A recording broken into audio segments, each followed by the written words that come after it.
Hello everyone, welcome to Garima Sethi's classes.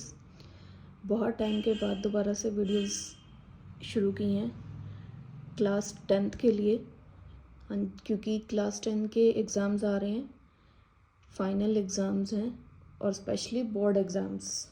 अब तक आप लोगों ने सिर्फ स्कूल्स के एग्ज़ाम दिए हैं, लेकिन अब आपके बोर्ड एग्ज़ाम्स हैं, तो आपको थोड़ा सा सीरियस होके एग्ज़ाम्स की तैयारी करनी चाहिए।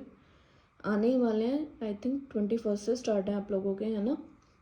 तो हम लोग तैयारी शुरू करते हैं।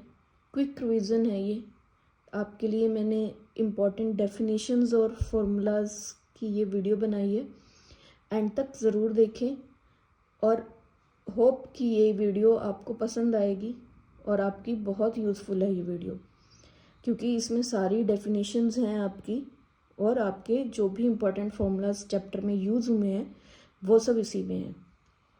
तो एंड तक बने रहिए, साथ में चैनल को सब्सक्राइब ज़रूर कीजिए ताकि ऐसे ही अपडेट्स आपको मिलती रहें और आपके पेपर की तैयारी के लिए इजी हो जाए। ये आपकी एक जस्ट रिवीजन है, लर्न आप लोगों ने कर लिया होगा, और जिन्होंने अभी तक नहीं किया है तो वो भी अलर्ट हो जाएं, एक्टिव हो जाएं, क्योंकि एग्ज़ाम्स आ चुके हैं। ओके, अब हम अपना लेक्चर स्टार्ट करते हैं।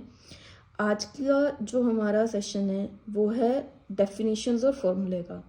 बेटा, सबसे बड़ी बात क्या है कि आपका जो डेफिनेशंस होती हैं ना, वो सबसे काम की चीज़ होती है किसी भी चैप्टर में। आपको अगर किसी टॉपिक के बारे में या किसी क्वेश्चन के बारे में मान लो आप लोग भूल गए कि आपको नहीं याद आ रहा कि उसमें क्या लिखना है, या एग्जैक्ट आंसर आपको नहीं पता, बट अगर आपको उसकी डेफिनेशन पता है कि वो चीज़ होती क्या है, तो आप लोग खुद से वो चीज़ कर सकते हो। तो इसीलिए हमारा जो फर्स्ट चैप्टर से स्टार्ट करते हैं, केमिस्ट्री का है। तो पहली ही रिएक्शन जो हमारी डेफिनेशन है वो है केमिकल रिएक्शन की, कि केमिकल रिएक्शन होती क्या है। एक केमिकल रिएक्शन एक ऐसा चेंज है जिसमें कोई भी एक या एक से ज़्यादा सब्सटेंस या रिएक्टेंट्स जो हैं मिलके एक नया सब्सटेंस बनाते हैं, जिसको हम प्रोडक्ट बोलते हैं। ठीक, ये जो हमारी डेफिनेशंस हैं ये आपको वीडियोस में प्रॉपर आप देखेंगे तो ये आपको रिटन फॉर्म में भी मिल जाएंगी। अगर आपको टाइप्ड फॉर्म में चाहिए तो इसके जो नोट्स हैं मैं ऑलरेडी अपने चैनल पे शेयर कर चुकी हूँ, वो आप वहाँ से जाके देख सकते हैं। इम्पॉर्टेंट नोट्स के नाम से हैं वो वीडियोस, तो आप वहाँ से जाके इसको देख सकते हैं। अदरवाइज़ आप जो है, मैं यहाँ समझा रही हूँ आपको, तो आप यहाँ पे इसको समझ सकते हैं। अगर आपको रिटन में चाहिए तो आप वो वहाँ से ले सकते हैं। ओके, नेक्स्ट जो हमारी डेफिनेशन आएगी वो आएगी केमिकल इक्वेशन की। ये सीधी सी है कि केमिकल इक्वेशन एक सिंबॉलिकल रिप्रेजेंटेशन है किसी भी केमिकल रिएक्शन की। नेक्स्ट हमारे पास है balanced chemical equation. Balanced chemical equation होती है कोई भी इक्वेशन जिसमें हमारे एलिमेंट्स जो होते हैं रिएक्टेंट्स और प्रोडक्ट्स की, वो क्या होते हैं, वो इक्वल होने चाहिए। अगर वो इक्वल नहीं होंगे, मतलब इक्वल का मतलब क्या है कि जितने एटम्स आपने रिएक्टेंट्स में लिए हैं उतने ही एटम उस एलिमेंट के आपको प्रोडक्ट में मिलने चाहिए। ठीक, तो वो हमारी एक बैलेंस्ड इक्वेशन हो जाएगी। नेक्स्ट हमारे पास कॉम्बिनेशन रिएक्शन है। These are the types of reaction. जो हमारी केमिकल इक्वेशंस हैं उनकी टाइप्स हैं। फर्स्ट है chemical reaction, combination reaction. Combination reaction क्या होती है, जिसमें दो या दो से ज्यादा रिएक्टेंट्स रिएक्ट करके एक सिंगल प्रोडक्ट बनाते हैं। जैसे मैंने यहाँ एग्जाम्पल लिया है क्विक लाइम का। क्विक लाइम को अगर हम वाटर के साथ रिएक्ट करवाएंगे तो वो क्या करेगा, वो मिक्स होके उसके साथ स्लैग्ड लाइम बना लेगा। क्लियर। नेक्स्ट पेज पे चलते हैं। नेक्स्ट हमारे पास है डीकम्पोजिशन रिएक्शन। डीकम्पोजिशन रिएक्शन का मतलब क्या होता है, देखो डीकम्पोज का मतलब क्या होता है, टूटना। जिसके अंदर हमारा रिएक्टेंट जो है, एक सिंगल रिएक्टेंट क्या हो, दो या दो से ज्यादा प्रोडक्ट्स में ब्रेक हो जाए, दैट इज डीकम्पोजिशन रिएक्शन। ठीक, एग्जाम्पल हमने लिया है कैल्शियम कार्बोनेट का। कैल्शियम कार्बोनेट को अगर हम हीट करते हैं तो वो हमें कैल्शियम ऑक्साइड और कार्बन डाइऑक्साइड देता है। ठीक है, यहाँ पे हमारा एक रिएक्टेंट है जो दो प्रोडक्ट्स में टूट गया। नेक्स्ट हमारे पास है डिस्प्लेसमेंट रिएक्शन। डिस्प्लेसमेंट का मतलब क्या होता है, किसी चीज को डिस्प्लेस करना, मतलब एक जगह से उठा के दूसरी जगह रखना। तो एक डिस्प्लेसमेंट रिएक्शन वो होती है जिसमें ज्यादा रिएक्टिव एलिमेंट जो होता है वो लेस रिएक्टिव एलिमेंट की जगह ले लेता है। जैसे हमारा एग्जाम्पल है जिंक और कॉपर सल्फेट का। तो हम सबको पता है कि जिंक जो है कॉपर से ज्यादा रिएक्टिव होता है, तो इसलिए हमने यहाँ पे क्या किया, जिंक ने कॉपर को डिस्प्लेस कर दिया और खुद जिंक सल्फेट बना लिया और कॉपर को अलग कर दिया। ठीक है। या मैं एक चीज और बताऊंगी कि आप लोग क्या करते हो, आप लोग ना जब रिएक्शन पढ़ते हो ना तो रिएक्शन में सिर्फ उसके सिंबॉलिक रिप्रेजेंटेशन आप लोग पढ़ लेते हो, लेकिन उसके साथ जो उसके नीचे कलर्स दिए होते हैं ना कि किस कलर में हमारा रिएक्टेंट था और किस कलर का प्रोडक्ट बन गया, आप वो पढ़ना भूल जाते हैं। तो बच्चों ये चीज पढ़नी बहुत जरूरी है, क्योंकि हमारे जो क्वेश्चंस आते हैं, ऐसा एक क्वेश्चन आपको पेपर में जरूर मिलेगा कि हमारा कोई एक्स एलिमेंट है, उसको हमने इसके साथ रिएक्ट करवाया तो उसने हमें किस कलर का वाई दिया, वो हमें कलर दे देंगे। तो हमें एलिमेंट्स पहचानना है कि किस कलर का था और किस कलर में चेंज हो गया, या फिर वो हमें एलिमेंट्स दे देंगे, मतलब आपको दे देंगे कि जिंक और कॉपर सल्फेट की रिएक्शन हुई, जिंक सल्फेट बना और कॉपर बना, तो बताओ जिंक सल्फेट का कलर क्या था। तो इस तरीके से वो आपको कलर्स के बेस पे एक क्वेश्चन मिलेगा, चाहे एमसीक्यूज में मिले, चाहे वो एक्स वाई एलिमेंट करके आपको एक नॉर्मल 2 या 3 नंबर में क्वेश्चन मिले। तो इसीलिए जब भी आप रिएक्शन पढ़ो साथ में आप उसका कलर जरूर पढ़ो कि किस कलर में हमने रिएक्टेंट लिया है और किस कलर में हमें प्रोडक्ट मिलेगा। ओके। नेक्स्ट हमारे पास है न्यूट्रलाइजेशन रिएक्शन। न्यूट्रलाइजेशन रिएक्शन आप सबको पता है क्या होती है कि जब भी एसिड और बेस दोनों को रिएक्ट करवाया जाए तो वो हमारी न्यूट्रलाइजेशन रिएक्शन हो जाती है। ठीक है, उसकी एसिडिटी और बेसिसिटी खत्म हो जाती है और वो न्यूट्रलाइज हो जाती है। नेक्स्ट हमारे पास है ऑक्सीडेशन रिएक्शन। ऑक्सीडेशन रिएक्शन की वजह से 2 डेफिनेशन है, इसको हम 2 तरीके से डिफाइन कर सकते हैं। पहला तो ये कि ये एक ऐसी प्रोसेस है जिसके अंदर ऑक्सीजन को ऐड किया जाता है किसी भी सब्सटेंस में, या फिर हाइड्रोजन का रिमूवल होता है। ध्यान रखिएगा, ऑक्सीडेशन ऑफ रिएक्शन में एडिशन ऑफ ऑक्सीजन होता है और रिमूवल ऑफ हाइड्रोजन होता है। ओके। और इसी तरीके से नेक्स्ट हमारे पास रिडक्शन रिएक्शन है। रिडक्शन रिएक्शन में हाइड्रोजन का एडिशन होता है और ऑक्सीजन का रिमूवल होता है। क्लियर, ये चीज ध्यान रखिएगा। ऑक्सीडेशन में एडिशन ऑफ ऑक्सीजन होता है और रिमूवल ऑफ हाइड्रोजन होता है, और रिडक्शन रिएक्शन में हाइड्रोजन का एडिशन होता है और ऑक्सीजन का रिमूवल होता है। क्लियर। नेक्स्ट हमारे पास है redox reaction. Redox reaction is the combination of oxidation and reduction. ठीक है, जहां पे ऑक्सीडेशन और रिडक्शन दोनों एक साथ होती हैं वो हमारी रिडॉक्स रिएक्शन होती है। क्लियर। यहाँ अब हमने एग्जाम्पल लिया है हाइड्रोजन सल्फाइड का H2S plus Cl2 gives sulphur and 2HCl यानी हाइड्रोक्लोरिक एसिड। यहाँ पे अगर आप ध्यान से देखें तो H2S में क्या हो रहा है, हाइड्रोजन का रिमूवल हो रहा है, तो वहां पे हाइड्रोजन इसमें से निकल गई और सिर्फ सल्फर बच गया। और दूसरी तरफ क्लोरीन के साथ हाइड्रोजन जुड़ गई तो ये क्या हो गया, एडिशन ऑफ हाइड्रोजन हो गया। तो अब देखो, जहां रिमूवल ऑफ हाइड्रोजन हो रहा था वो ऑक्सीडेशन हो गई, और जहां एडिशन ऑफ हाइड्रोजन हो रहा था वो हमारी रिडक्शन हो गई। क्लियर। और ये पूरा एग्जाम्पल किसका है, हमारा रिडॉक्स रिएक्शन का, क्योंकि इसमें ऑक्सीडेशन भी हो रही है और रिडक्शन भी हो रही है। नेक्स्ट नंबर पे हमारे पास आता है एक्सोथर्मिक रिएक्शन। एक्सोथर्मिक रिएक्शंस कौन सी होती है, जिसके अंदर हीट इवॉल्व्ड होती है। ठीक है, जिसमें हीट निकलती है। और एंडोथर्मिक रिएक्शन कौन सी होती है, जिसके अंदर हीट एब्जॉर्ब होती है। देखो, ये 1-1 या 2-2 नंबर वाले क्वेश्चंस में आती है डेफिनेशन, और क्या होता है कि कई बार 5 नंबर्स में जो आते हैं क्वेश्चंस उसके पॉइंट्स होते हैं, उसमें भी क्या करते हैं, कुछ ना कुछ डेफिनेशंस डाल देते हैं। तो डेफिनेशंस को अच्छे से करना। अगर आपको किसी क्वेश्चन के बारे में कुछ नहीं आता, उसके बारे में सिर्फ आपको उसकी डेफिनेशन पता है, तो भी आपके मार्क्स क्या होंगे, आपको कुछ ना कुछ मिलेंगे। ठीक है, एज यू नो कि something is better than nothing, है ना। पूरे मार्क्स खोने की बजाय तो हमें आधा 1 नंबर कुछ तो मिल जाएगा, तो इसीलिए डेफिनेशंस और फॉर्मूलाज अच्छे से करो। नेक्स्ट हमारे पास आता है कोरोजन। कोरोजन क्या होता है, ये एक ऐसा फिनोमिना है जिसके अंदर जो मेटल है वो एयर, वाटर और केमिकल्स के साथ रिएक्ट करता है जो हमारे एटमॉस्फेयर में प्रेजेंट होते हैं। ठीक है, तो ये चीज़ क्या है, ये सबसे कॉमन चीज़ है रस्टिंग ऑफ आयरन। आयरन पे अगर करोजन होता है यानी जंग लगता है तो हम उसको क्या बोलते हैं, रस्टिंग बोलते हैं। ठीक है, आयरन को आप अगर काफ़ी टाइम के लिए मॉइस्चर में रखेंगे, एयर के कांटेक्ट में रखेंगे, तो धीरे धीरे वो क्या होता है, वो रस्ट पकड़ लेता है। ठीक है, इसकी फॉर्मूला जो इसका इक्वेशन है वो मैंने यहाँ लिखी है। क्या होता है, 4 molecules of iron plus oxygen plus x molecule of water. X molecule of water का मतलब है कितने भी हो सकते हैं। ओके, हाइड्रेटेड आयरन ऑक्साइड बनाते हैं। नेक्स्ट हमारे पास रेंसिडिटी आता है। रेंसिडिटी क्या है, ये ऑयल और फैट प्रेजेंट जो होता है फूड मटेरियल्स के अंदर, उनका खराब होना या उनकी ऑक्सीडेशन होनी, वो हमारी रेंसिडिटी होती है, जिसकी वजह से क्या होता है, उसमें से खराब स्मेल आती है या टेस्ट आता है। अब जैसे क्या होता है कि गर्मियों के टाइम में जब हम खाना को बाहर रख देते हैं तो थोड़े टाइम के बाद उसमें से स्मेल आनी शुरू हो जाती है।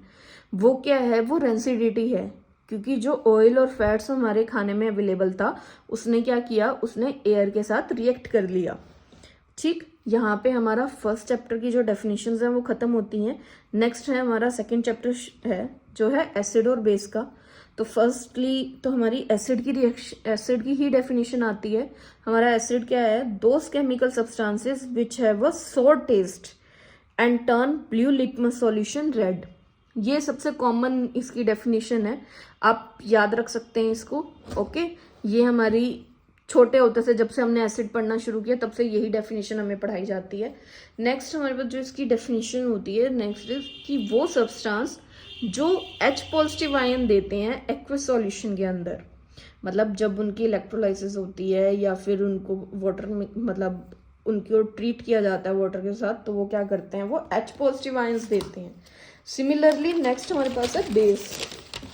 तो बेस क्या होगा, बेस वो सब्सटेंसेस हैं जो अपने एक्वस सॉल्यूशन के अंदर हाइड्रोक्साइड आयंस देते हैं, यानी OH नेगेटिव आयंस देंगे।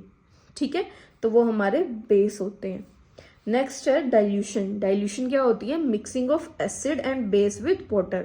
जब हम वाटर के साथ एसिड या बेस को मिक्स करते हैं तो उस प्रोसेस को हम डाइल्यूशन बोलते हैं।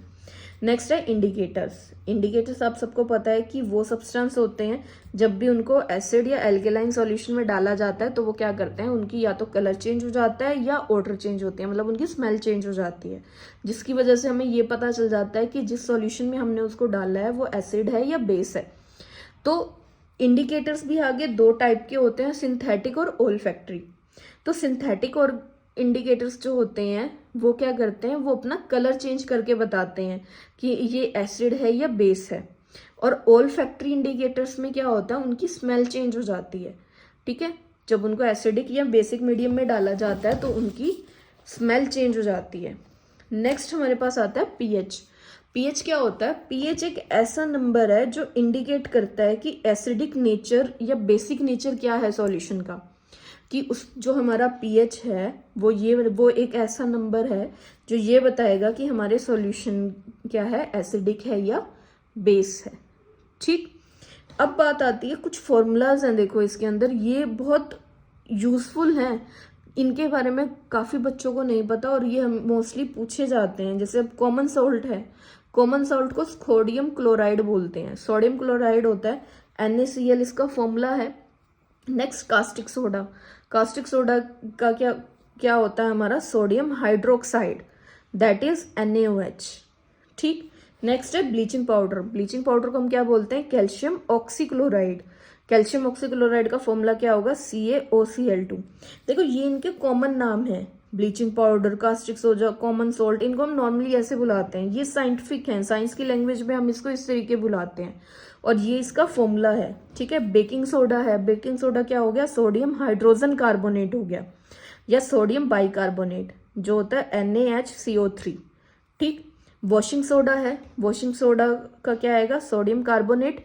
सोडियम कार्बोनेट का फॉर्मूला जो बनेगा Na2CO3, 10 मॉलिक्यूल्स ऑफ वाटर। ठीक, नेक्स्ट है plaster of Paris. Plaster of Paris क्या होता है, कैल्शियम सल्फेट हेमीहाइड्रेट। हेमीहाइड्रेट का मतलब क्या हुआ कि half of molecule water, water का हाफ मॉलिक्यूल, और कैल्शियम सल्फेट हो गया CaSO4। ठीक, नेक्स्ट है हमारे पास जिप्सम। जिप्सम का क्या फॉर्मूला होता है, CaSO4 2H2O। जिप्सम से ही प्लास्टर ऑफ पेरिस बनता है। देखो अगर आप लोग ये याद करोगे कास्टिक सोडा का ये फॉर्मूला, ब्लीचिंग पाउडर का ये फॉर्मूला है, तो वो लोग क्या करते हैं, ये चीजें डायरेक्ट याद करना कई बार मुश्किल हो जाता है, तो इसीलिए ये वाले नाम याद कीजिए। ठीक है, जैसे कैल्शियम ऑक्सीक्लोराइड है, कैल्शियम ऑक्सीक्लोराइड पढ़ते ही आपको समझ में आ जाएगा कि इसका क्या फॉर्मूला बनेगा। ठीक है, तो ये और पेपर में आपका क्या आएगा, आपके डायरेक्ट फॉर्मूलाज नहीं आएंगे, आपसे पूछा जाएगा कि जैसे बेकिंग सोडा है, what is baking soda and it's uses. तो इस तरीके से आपके ये क्वेश्चंस जो हैं वो बनेंगे। वॉशिंग सोडा है, वॉशिंग सोडा के बारे में आपसे पूछ लेंगे, उसका फॉर्मूला हो गया, उसके यूजेस हो गए। ठीक है, प्लास्टर ऑफ पेरिस का फॉर्मूला, उसके यूजेस। तो इस तरीके से आपको पूछे जा सकते हैं, आप इसके फॉर्मूलाज याद कीजिए। नेक्स्ट हमारे पास है chapter 3 metals and non metals. इसमें फर्स्ट है मेटल्स। मेटल्स वो एलिमेंट होते हैं जो इलेक्ट्रोपॉजिटिव होते हैं नेचर में। ठीक है, नेक्स्ट हमारे पास है मिलेबिलिटी। मिलेबिलिटी एक ऐसी प्रॉपर्टी है मेटल्स की जिसकी वजह से उनको क्या होता है, शीट्स में ब्रेक हो जाती हैं वो। ठीक, अब मेबिलिटी और डक्टिलिटी ये दोनों ऐसी प्रॉपर्टीज़ हैं जिसमें बच्चे थोड़ा कंफ्यूज हो जाते हैं। डक्टिलिटी वो प्रॉपर्टी होती है जिसमें किसी भी मेटल को वायर्स में तोड़ा जा सकता है, और मिलेबिलिटी वो चीज़ होती वो प्रॉपर्टी है जिसमें उनको शीट्स में कन्वर्ट किया जाता है। ठीक है, तो इन चीज़ों को ध्यान रखना, मिलेबिलिटी और डक्टिलिटी में आपको कंफ्यूज नहीं होना है। नेक्स्ट है हमारे पास सोनोरिटी। सोनोरिटी एक ऐसी प्रॉपर्टी होती है जिसकी वजह से साउंड प्रोड्यूस होती है जब किसी भी चीज़ को स्ट्रक किया जाता है। ठीक है, जब किसी भी चीज़ पे स्ट्रक किया जाता है तो वो क्या करता है, साउंड प्रोड्यूस करता है। ऐसी प्रॉपर्टी को बोलते हैं सोनोरिटी। ये बेसिकली मेटल्स की प्रॉपर्टी होती है। नॉन मेटल्स में ये प्रॉपर्टी नहीं होती, मेटल्स में होती है। नेक्स्ट है हमारे पास आयनिक बॉन्ड। आयनिक बॉन्ड क्या होता है बच्चों, एक ऐसा केमिकल बॉन्ड है जो इलेक्ट्रॉन्स की ट्रांसफ़र से बनता है। एक एटम के अंदर से दूसरे एटम में जब जो हमारा इलेक्ट्रॉन होता है वो ट्रांसफ़र होता है। ठीक है, जैसे जिनकी वैलेंसी जो होती है 4 से नीचे होती है, जैसे 1 2 3 हो गई, तो इन या 5 6 7 हो गई, तो इनमें क्या होता है, इनमें ट्रांसफ़र होता है इलेक्ट्रॉन। ठीक है, अब जिसकी वैलेंसी 1 है तो वो क्या करेगा, वो अपना इलेक्ट्रॉन दे देगा। जिसकी वैलेंसी 2 है वो अपने इलेक्ट्रॉन्स दे देगा। 3 है तो वो 3 दे देगा उसको, तो ट्रांसफ़र होती है। ठीक, अब कोवलेंट बॉन्ड क्या होता है, कोवलेंट बॉन्ड एक ऐसा केमिकल बॉन्ड है जो शेयरिंग ऑफ इलेक्ट्रॉन से बनता है। ठीक है, जिसमें शेयरिंग होती है। अब क्या होता है, ये बेसिकली देखो 3 तरह से होते हैं, सिंगल, डबल और ट्रिपल कोवलेंट बॉन्ड। ये बेसिकली क्या होता है, सेम एलिमेंट बनाने के लिए होता है जिसमें शेयरिंग हो रही है। जैसे अब सिंगल कोवलेंट बॉन्ड है, सिंगल कोवलेंट बॉन्ड में क्या हो रहा है, 1 पेयर ऑफ इलेक्ट्रॉन की शेयरिंग हो रही है जिसमें 1 पेयर की हो। जैसे Cl2 है, Cl2 में क्या हो रहा है, देखो इसकी वैलेंसी क्या है, 7 है। ठीक, 7 में क्या है, इसको भी 1 चाहिए, इसको भी 1 चाहिए, तो ये क्या करेगा, अब अगर ये अपना 1 दे देगा तो ये इसकी वैलेंसी 6 हो जाएगी, ये 1 दे देगा तो इसकी वैलेंसी 6 हो जाएगी, लेकिन पूरे तो दोनों ही नहीं होंगे, तो इसलिए क्या करेंगे, ये दोनों अपना एक एक शेयरिंग कर लेंगे इस तरीके से। तो ये क्या हुआ, ये 1 पेयर ऑफ इलेक्ट्रॉन शेयर हुआ, एक इलेक्ट्रॉन की शेयरिंग नहीं, पेयर में शेयरिंग। ठीक, तो इस तरीके से क्या हो रहा है कि ये बॉन्ड बना हुआ दिखाई देगा, ये सिंगल कोवलेंट बॉन्ड है। डबल बॉन्ड कोवलेंट बॉन्ड में क्या होता है, 2 पेयर्स की शेयरिंग होती है।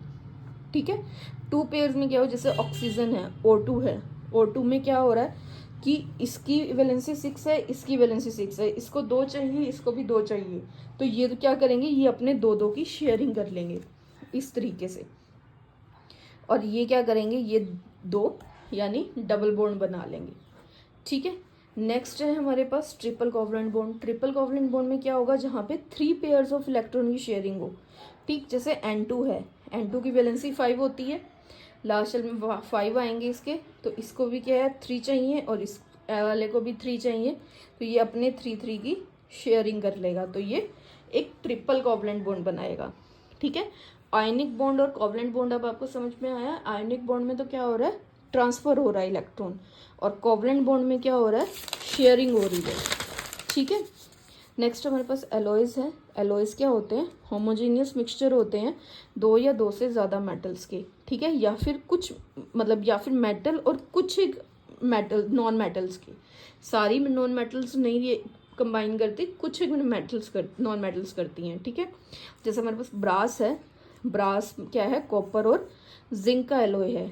ठीक है, नेक्स्ट हमारे पास होता है गैंगुई। गैंगुई क्या होता है, गैंगुई वो प्रोसेस वो है अनवांटेड इम्प्योरिटीज़, जैसे कोई सैंड हो गई, लाइमस्टोन हो गया, मिका हो गया, जो प्रेजेंट होते हैं किसी भी मेटल या नॉन मेटल के ओर में, जो हमारे पास कच्चे फॉर्म में कह सकते हो कि जो मेटल या नॉन मेटल नेचुरल फॉर्म में हमें मिलता है, तो उसमें क्या होता है, कुछ ना कुछ इम्प्योरिटीज़ होती हैं, उन इम्प्योरिटीज़ को हम गैंगुई बोलते हैं। ठीक, नेक्स्ट हमारे पास कैल्सिनेशन है। कैल्सिनेशन वो प्रोसेस है जिसके अंदर क्या होता है, कार्बोनेट ओर को हीट किया जाता है strongly in the absence of oxygen, air की अब्सेंस में उसको स्ट्रांगली हीट किया जाता है ताकि वो क्या करे, मेटल ऑक्साइड दे सके। ठीक है, तो उस प्रोसेस को हम कैल्सिनेशन कहते हैं। जैसे हमने जिंक कार्बोनेट लिया है, उसकी कैल्सिनेशन की, मतलब हमने उसको स्ट्रांगली हीट किया in the absence of air, हमें क्या मिला, जिंक ऑक्साइड यानी मेटल ऑक्साइड मिल गया। ठीक, आगे है रोस्टिंग। रोस्टिंग में क्या होता है, रोस्टिंग में सल्फाइड ओर को स्ट्रांगली हीट किया जाता है in the presence of air ताकि वो मेटल ऑक्साइड दे सके। ठीक, कैल्सिनेशन में कार्बोनेट ओर को हीट किया जाता है in the absence of heat air, और रोस्टिंग के अंदर सल्फाइड ओर को हीट किया जाता है in the presence of air. ठीक है, मेटल ऑक्साइड बनाने के लिए। ठीक, जैसे हमारा जिंक सल्फाइड है, ऑक्सीजन की प्रेजेंस में हमने इसको हीट किया तो हमें जिंक ऑक्साइड मिल गया। ठीक, अगर हम कार्बोनेट और ले रहे हैं तो वो कैल्सिनेशन प्रोसेस हो जाएगी, अगर हम सल्फाइड और ले रहे हैं तो वो हमारी रोस्टिंग हो जाएगी। ध्यान रखना, कैल्सिनेशन में हमारी एब्सेंस होती है एयर की और रोस्टिंग में हमारी प्रेजेंस होती है। ठीक, तो ये हमारा थर्ड चैप्टर था। अब नेक्स्ट हमारा है फोर्थ चैप्टर, जो हमारा लास्ट चैप्टर है, कार्बन एंड इट्स कंपाउंड। सबसे पहले आता है एलोट्रॉप्स। एलोट्रॉप्स क्या होते हैं, वो physical forms in which an element exist, जो हमारे एलिमेंट्स हैं वो अलग अलग फिजिकल फॉर्म्स में एग्जिस्ट करते हैं, उनको हम एलोट्रॉप्स बोलते हैं। ठीक, नेक्स्ट हमारे पास है कैटानेशन। कैटानेशन क्या होती है, कार्बन की अपने ही साथ कंबाइन करने की एक प्रॉपर्टी होती है, उस प्रॉपर्टी को हम कैटेनेशन बोलते हैं। ठीक है, कार्बन क्या करता है, कार्बन अपने साथ, अपने आप के साथ ही कंबाइन हो जाता है और एक लॉन्ग चेन बनाता है, उस प्रोसेस को, उस प्रॉपर्टी को हम कैटेनेशन बोलते हैं। नेक्स्ट है आइसोमर। आइसोमर क्या होता है, जिसमें वो ऑर्गेनिक कंपाउंड्स जिनका मॉलिक्यूलर फॉर्मूला सेम होता है लेकिन केमिकल और फिजिकल प्रॉपर्टीज उनकी अलग अलग होंगी, वो हमारे आइसोमर्स होते हैं। नेक्स्ट हमारे पास होमोलोजस सीरीज है। होमोलोजस सीरीज क्या होती है, एक ऐसी सीरीज है सिमिलर कॉन्स्टिट्यूएंट कंपाउंड्स की जिनके जो मेंबर्स होते हैं उनका सेम फंक्शनल ग्रुप होता है और सिमिलर केमिकल प्रॉपर्टीज होती हैं, और उनमें से जो सक्सेसिव कोई भी दो मेंबर्स होते हैं वो क्या होते हैं, एक पार्टिकुलर सीरीज जो है उनका मॉलिक्यूलर फॉर्मूला CH2 से डिफर करता है। ठीक है, मतलब कोई भी दो सक्सेसिव मेंबर्स ले लो उस सीरीज के, उनमें जो डिफरेंस होगा वो CH2 का होगा। जैसे मैंने यहाँ पे एल्केन फैमिली ली है, एल्केन फैमिली में क्या है, फर्स्ट मेंबर जो है CH4 है, तो जो नेक्स्ट मेंबर होगा उसमें क्या होगा, CH2 प्लस हो जाएगा, तो वो क्या बना लेगा, C2H6। ठीक है, फिर इसमें CH2 प्लस होगा तो ये क्या बनाएगा, C3H8।